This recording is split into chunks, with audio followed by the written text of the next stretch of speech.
The diagnosis came when I was 24. Ehlers-Danlos syndrome type 3.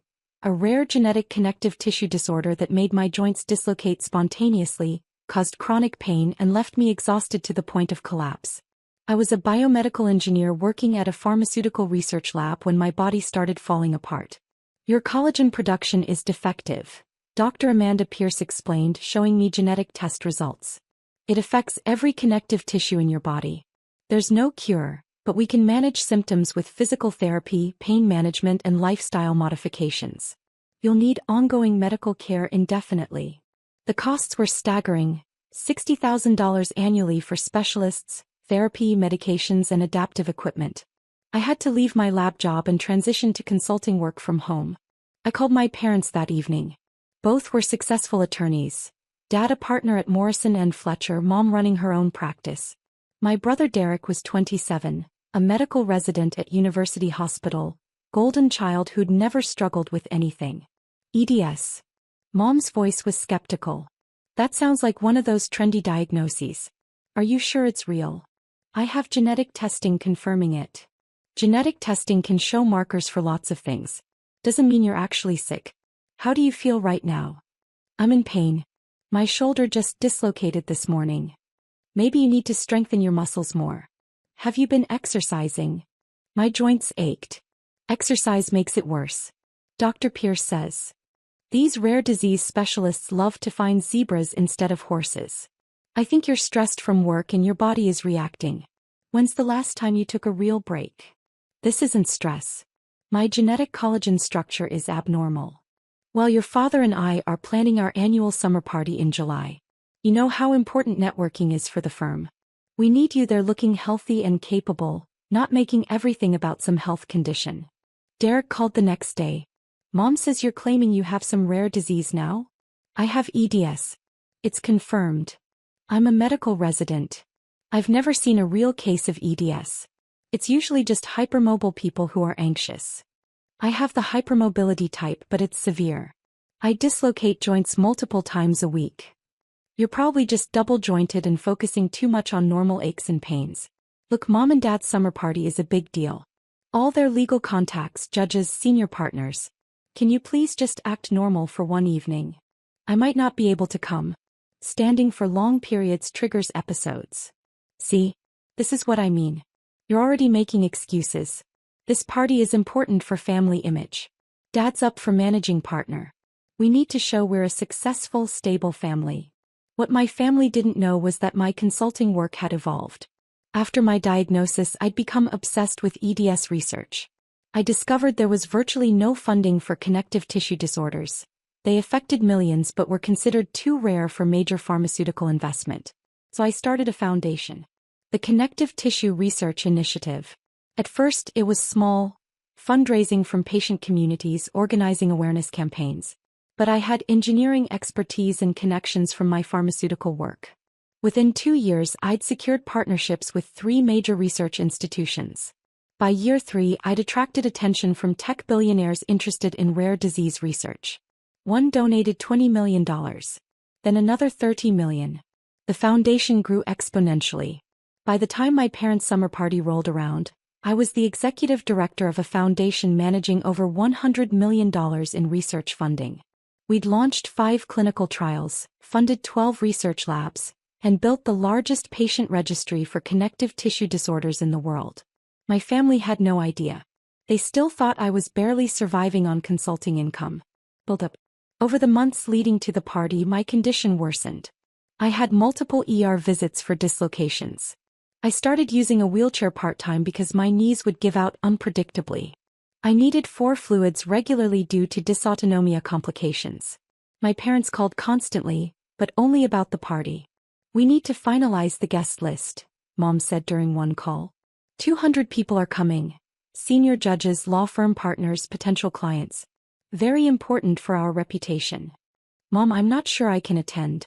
I've been having severe episodes. Oh, Sophia, not this again. You can't keep using your supposed illness as an excuse to avoid family obligations. Derek says most of what you describe is psychosomatic anyway. Derek is a second-year resident. Dr. Pierce is a geneticist who specializes in connective tissue disorders. Yes, but Derek actually went to medical school. He understands how the body works. He thinks you've convinced yourself you're sicker than you are. I have documented genetic mutations. Well, we've spent $12,000 on this party. Caterers, tent rental, musicians. You're going to be there and you're going to look presentable. No wheelchairs, no walking aids, no talking about being sick. Can you manage that? I started documenting everything after that call. Every dismissive conversation. Every time Derek told people I was faking for attention. Every email from my parents about hiding my medical equipment at the party. Meanwhile, the foundation was reaching a major milestone. We just secured a partnership with the National Institutes of Health for a landmark study on EDS treatments. The announcement was scheduled for July 15th, the same day as my parents' summer party. The press release would include my name as executive director, my photo, and the foundation's $100 million research portfolio. I said nothing to my family about it. The week before the party, Derek called. Mom says you're still planning to use a wheelchair? I need it for stability. My knees dislocate when I stand too long. You don't need it. You're just weak from not exercising enough. This is Dad's big night. He's announcing his managing partner position. Having his daughter show up in a wheelchair makes him look like he can't manage his own family. I have a genetic disorder. You have anxiety and poor muscle tone. Look, I'm bringing colleagues from the hospital, other residents, my program director. I've told them about my successful family. Can you please not embarrass me by acting like an invalid? Acting like an invalid? Derek, I have a documented disability. You have a diagnosis from a doctor who profits from rare disease claims. It's probably not even real. Just push through the pain for one evening. That's what successful people do. I showed these messages to Dr. Pierce at my next appointment. Your family is a medical resident? She asked, expression darkening. Second year. Internal medicine. And he's telling people EDS isn't real? He thinks I'm anxious and out of shape. You have confirmed genetic mutations on COL3A1. Your joint hypermobility score is 9 out of 9. Severe. You have documented organ complications. This isn't subjective. She paused. What does your brother think you do for work? He thinks I barely scrape by on consulting income. He has no idea about the foundation. The foundation managing $100 million in research funding? That foundation. That one. Dr. Pierce smiled slowly. The NIH announcement is the same day as their party? Same day. Same time actually. 6 p.m. Are you planning to tell them? I'm planning to let them find out naturally. Revelation. The summer party was exactly as pretentious as expected. 200 guests in expensive clothes, networking on my parents' sprawling lawn. Catered food, open bar, live jazz band. I arrived without my wheelchair knowing it would cause a scene.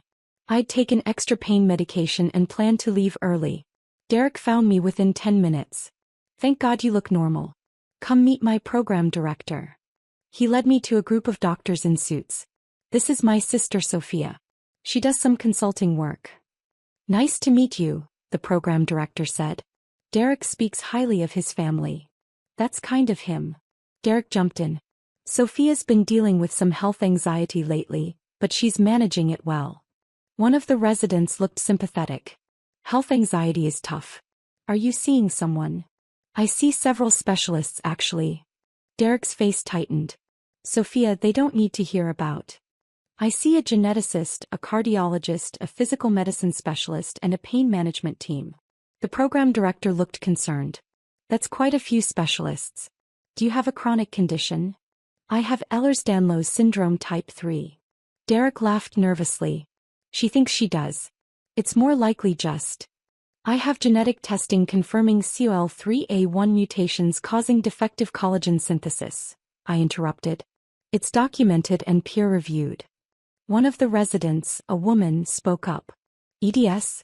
That's the connective tissue disorder, right? I just read a paper about a major research initiative getting NIH funding for clinical trials. Did you? I checked my phone casually. What was it called? Something about connective tissue research. Major funding, like unprecedented for rare diseases. Derek tried to change the subject. Sophia exaggerates her symptoms for attention. She's always been dramatic. Actually, I interrupted, still looking at my phone, The announcement you're thinking of is probably the Connective Tissue Research Initiative. The NIH partnership announcement goes live at 6 p.m. today. That's the one. Huge deal. 100 million in funding. Sophia, no one cares about some research thing, Derek said, irritated. We're talking about real medical practice, not. My phone buzzed. 6 p.m. The press release had gone live. Excuse me, I said, pulling up the announcement on my phone. I need to check something for work. The screen showed the press release. National Institutes of Health partners with Connective Tissue Research Initiative for landmark EDS study. $100 million research portfolio to fund clinical trials. Below it was my photo. Dr. Sophia Chin, Executive Director and founder of the Connective Tissue Research Initiative, will lead the collaborative effort. I turned the phone toward the group. This is the announcement you were talking about. The female resident leaned in. Wait. That's you. That's me. Derek grabbed my phone. What is this? I Foundation. I started it 3 years ago after my diagnosis. We've built the largest EDS research program in the world. The program director stared at the screen. You're the executive director of CTRI? We just submitted a grant application to your foundation. I know. I reviewed it personally. We'll be funding your dysautonomia study, $2 million over 3 years. Derek's face had gone white. You never said, you told us you did consulting. I do consulting. I consult with research institutions on connective tissue disorder studies. I also run a $100 million foundation funding the exact disease you've spent 6 months telling people I'm faking. Another resident pulled out his phone. Oh my God. She's presenting at the NIH conference next month. Keynote speaker. I confirmed. Speaking about EDS research priorities and patient-directed funding models. My parents had appeared, sensing something was wrong. What's going on here? Derek turned to them, still holding my phone. Did you know Sophia runs a major medical research foundation? What are you talking about? Mom asked. I took my phone back and pulled up the foundation website. Our logo, my bio, the research portfolio. This is what I've been doing for the past 3 years while you told me my disease was psychosomatic. Dad stared at the screen. $800 million? $112 million, actually. The press release rounded down. The program director looked between Derek and me. Wait, you're Dr. Chen's brother? The one who's been telling people EDS isn't real. I never said it wasn't real, I just said. You said I was faking for attention, I interrupted. Multiple times. To multiple people. Including your colleagues right here. One of the residents spoke up. Dr. Morrison, you told us last month that your sister was making up a rare disease for sympathy. I didn't say making up, I said exaggerating. You said she was anxious and out of shape, the female resident added. You laughed about it. The program director's expression had gone cold. Dr. Morrison, you've been publicly dismissing a confirmed genetic disorder that your sister not only has, but is leading global research efforts to treat? I didn't know about the foundation. But you knew about her diagnosis. You knew she'd seen specialists. And you told your colleagues at a teaching hospital that she was faking. My mother tried to intervene. This is a private family matter. Dr. Chin is a major figure in rare disease research, the program director said. Our hospital has applied for funding from her foundation. And her brother, one of our residents, has been publicly dismissing the disease she's working to treat. That's not private, that's a professional issue. Derek looked around at his colleagues, all staring at him with expressions ranging from shock to disgust. Sophia, you should have told me. Told you what? That I was sick. I did. That I had genetic testing. I did. That I needed medical equipment. I did. You told me I was faking for attention. I didn't know you were running a foundation. Because you assumed I was barely functional. You told people I was faking sick for money, Derek. Meanwhile, I was securing $100 million research partnerships. Resolution. The fallout was swift. Derek's program director pulled him aside for a serious conversation that lasted 30 minutes. By the time they returned to the party, several residents had already looked up my foundation, found articles about my work, and realized Derek had been systematically dismissing both his sister's illness and one of the leading researchers in the field. Within a week, Derek's position at University Hospital was under review. The ethics board examined his statements about EDS being fake and his public dismissal of genetic testing. They found that he'd been telling patients with hypermobility that their symptoms were anxiety, the same thing he'd told me. His fellowship application to cardiology was rejected. The program director wrote in his evaluation that Derek had demonstrated poor clinical judgment regarding genetic disorders and concerning dismissal of documented diagnoses. He ended up finishing residency at a community hospital. No fellowship, no prestigious cardiology career, no research opportunities. My parents called once, my father's voice tight. You humiliated Derek in front of his entire program. His career is derailed. Derek humiliated himself by telling medical colleagues that a confirmed genetic disorder was fake. You should have told us about the foundation. We could have supported you. I told you about my diagnosis hundreds of times. You told me to exercise more and stop being dramatic. The foundation was built despite you, not because of you. We're your family.